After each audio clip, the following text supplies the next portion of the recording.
জীবনের সময়গুলো খুব অল্প সময়ে ফুরিয়ে যায়। কেন ফুরিয়ে যায় আপনারা হয়তো জানলে অবাক হয়ে যাবেন। আমরা হয়তো বা পৃথিবীতে নানান ধরনের মানুষ দেখে থাকি, কিন্তু এই মানুষের মাঝে নানান মানুষের মতভেদ আলাদা আলাদা, চিন্তা আলাদা, বুদ্ধিমাত্রা আলাদা, সবকিছু আলাদা। একটা মানুষের চাহিদাগুলো আলাদা আলাদা।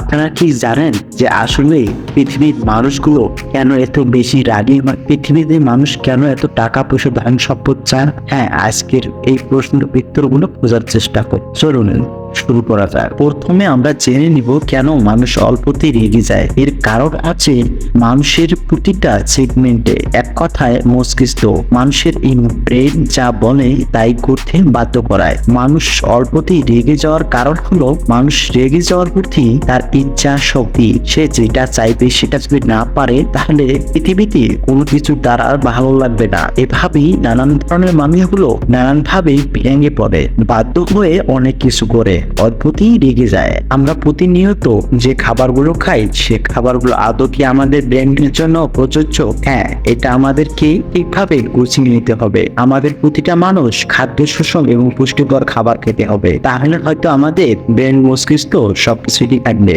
এবং নানা কারণ অনেক সময় আমরা অনেক খাবার খেয়ে ফেলি যে খাবারগুলো আমাদের ব্রেনের জন্য অনেকটা ক্ষতিকারক হয়ে থাকে। তাই বন্ধুরা, আমি আপনাদেরকে বলবো প্রতিটা খাবার গুরুত্ব সহকারে জিনিস শুনে বুঝে খাবেন, না হলে অনেক ক্ষতি হতে পারে। যেমন ব্রয়লার মুরগি, অতিরিক্ত ভাত, অতিরিক্ত ময়দা, অতিরিক্ত ব্রয়লার মুরগির ডিম, অতিরিক্ত তেল, এই তেল চর্বি জাতীয় জিনিসগুলো বেশি বেশি খেলে মানুষের ব্রেন হ্রাস পায়। কোন ভিডিও দেখতে চাইলে আমাদের চ্যানেলটি সাবস্ক্রাইব করে নেক্সট পার্ট বলে কমেন্টে মতামত জানায়। ধন্যবাদ।